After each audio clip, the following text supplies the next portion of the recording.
मंगल ग्रह की संरचना कैसी है, वहां की मिट्टी कैसी है, उस मिट्टी में क्या क्या चीज छुपे हुए हैं, क्या राज ऐसा है जो मंगल ग्रह की सतह के नीचे दबा हुआ है। इसको जानने के लिए हमें मंगल ग्रह की मिट्टी चाहिए होगी, वहां का सैंपल चाहिए होगा, जिसका विश्लेषण करके यहां पर वैज्ञानिक समझ सकें कि आखिरकार वो रहस्य क्या है, जिसको जानने के लिए हमें उसके सतह के नीचे जाना पड़ेगा। लेकिन उस सैंपल को आने में एक लंबा समय लग सकता है, क्योंकि वहां जो परसेवरेंस रोवर मौजूद है नासा का, वो सैंपल यहां भेजने की तैयारी कर रहा है, लेकिन आने में उसके बहुत ज्यादा समय बाकी है। इसी बीच कैलिफोर्निया यूनिवर्सिटी के वैज्ञानिकों ने एक जबरदस्त खुलासा किया है।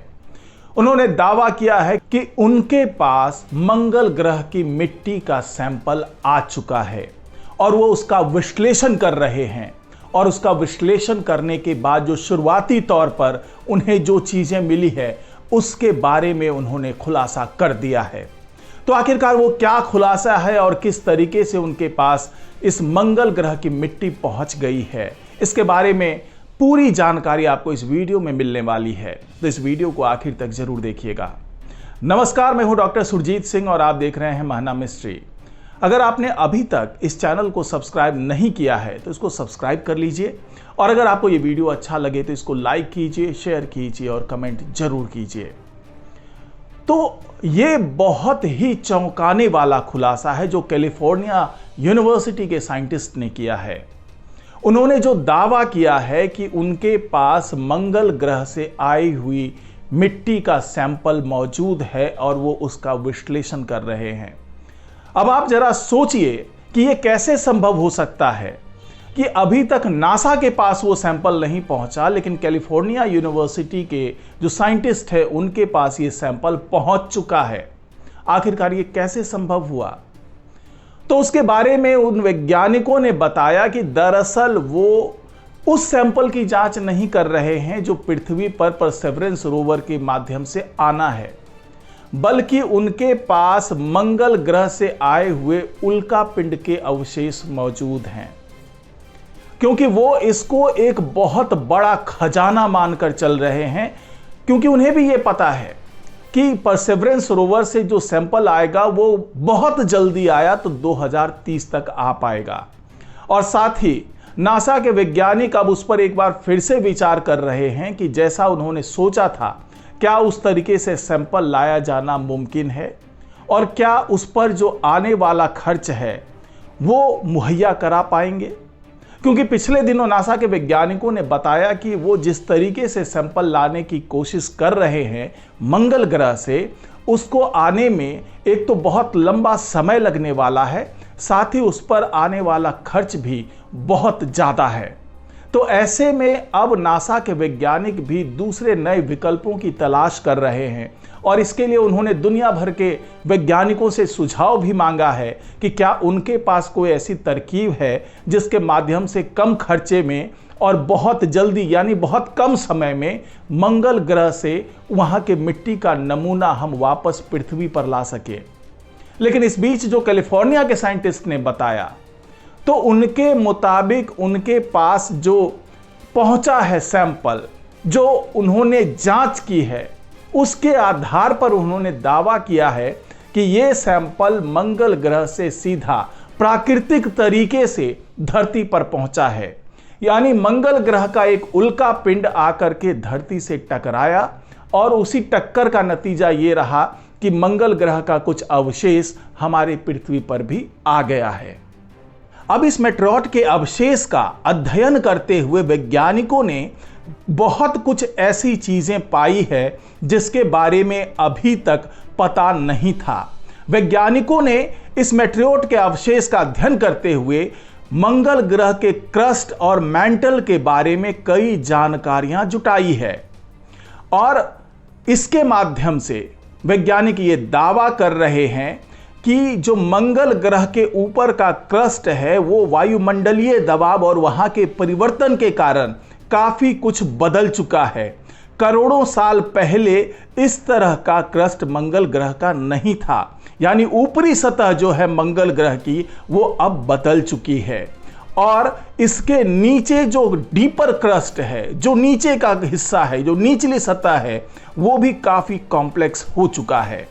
मंगल ग्रह के इस नमूने से ये भी पता चला है कि वहां पर जो मेंटल है, जो मंगल ग्रह का मेंटल है, वहां से एक प्लम्स निकलते हैं जो कि क्रस्ट को भेदते हुए उसके ऊपर एक बहुत ही खास तरीके का ज्वालामुखी की संरचना करते हैं। ज्वालामुखी की तरह से ऊपर में विस्फोट होता है और इसकी जो जड़ है वो मंगल ग्रह के मेंटल में मौजूद है। और ये भले प्लम के तौर पर ऊपर आता है, लेकिन ऊपरी सतह पर पहुंचने के बाद ऐसा प्रतीत होता है कि जैसे वो एक ज्वालामुखी हो।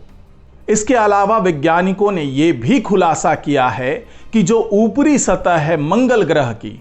उसके नीचे यानी निचली सतह के थोड़ा सा पास की बात कर लें, थोड़ा सा नीचे की बात कर लें, तो वहां पर एक बहुत ही साफ पानी का जलाशय मौजूद है जो कि पूरे ग्रह में फैला हुआ है। इसके बारे में मैंने पहले भी बताया था और अब इस सैंपल की जो स्टडी कर रहे हैं, उस स्टडी के बाद वैज्ञानिक भी इसी नतीजे पर पहुंचे हैं कि मंगल के अंदरूनी सतह पर एक जलाशय है जो पूरे ग्रह पे फैला हुआ है, यानी पानी का एक अथाह भंडार मंगल ग्रह पर मौजूद हो सकता है।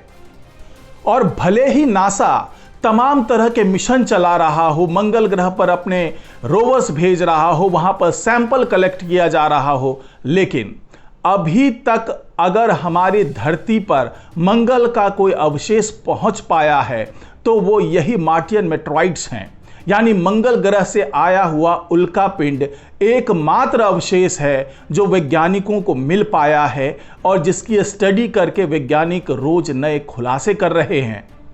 और वैज्ञानिकों ने यह बताया कि इसी अवशेष की मदद से वो अब ये समझ पा रहे हैं और ये एक्यूरेट मेजरमेंट कर पा रहे हैं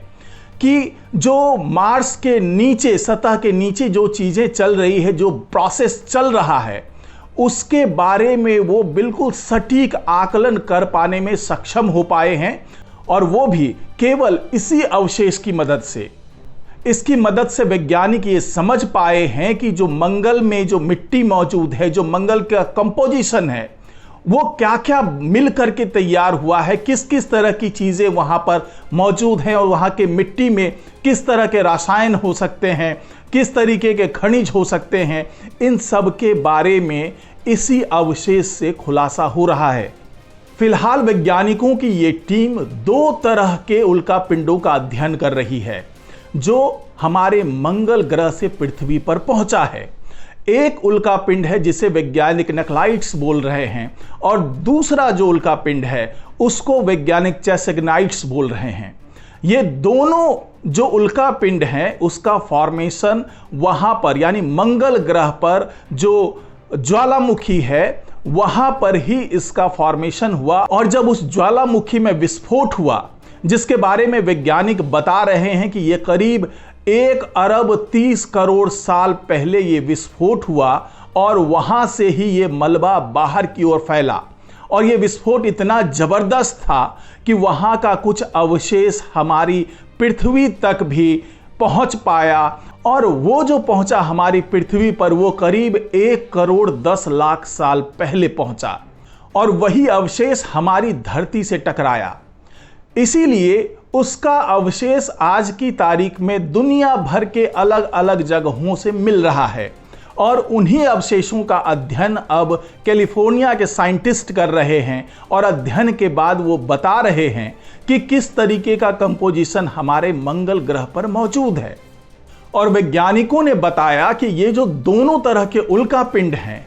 वो वोल्केनो से निकलते वक्त यानी ज्वालामुखी से निकलते वक्त जो मंगल ग्रह का क्रस्ट है उससे भी टकराए और उसका भी काफी हिस्सा लेकर के बाहर निकले, और वो पूरा हिस्सा आकर के धरती से टकराया।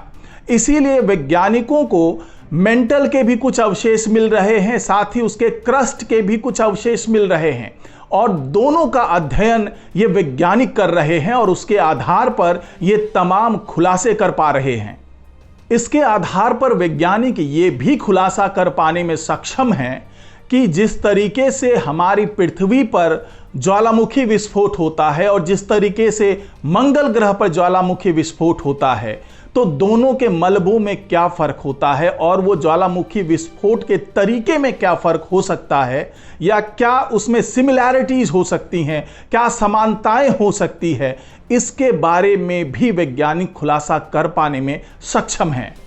तो इस तरह से और भी कई खुलासे हैं जो वैज्ञानिक लगातार कर रहे हैं और ये बता रहे हैं कि मंगल ग्रह पर किस तरीके की संरचना हो सकती है और वहां के सरफेस पे क्या अलग हो सकता है हमारी पृथ्वी से। और ये रिसर्च अपने आप में बेहद अहम इसलिए भी है क्योंकि वैज्ञानिक जो नतीजे बताएंगे उसके आधार पर वहां पर जो तमाम मार्स मिशन चलाया जाएगा, तो वैज्ञानिक यहां से ये तैयारी करके जाएंगे कि हमें ये चीजें वहां के सरफेस पे मिल सकती है या फिर क्रस्ट के नीचे कुछ चीजें मिल सकती है, सरफेस के नीचे कुछ मिल सकता है। तो उसी के आधार पर यहां से जो अगला जो भी मिशन तैयार किया जाएगा उसको ध्यान में रखते हुए तैयार किया जाएगा और ऐसे उपकरण उसमें लगाए जाएंगे ताकि वहां पर पहुंचने के बाद इस चीज का और खुलासा हो सके और विस्तार से उसका अध्ययन किया जा सके। तो ये तमाम जानकारी आने वाले मार्स मिशन के लिए बहुत अहम साबित होने वाले हैं। तो आज की रिपोर्ट में फिलहाल इतना ही। नमस्कार।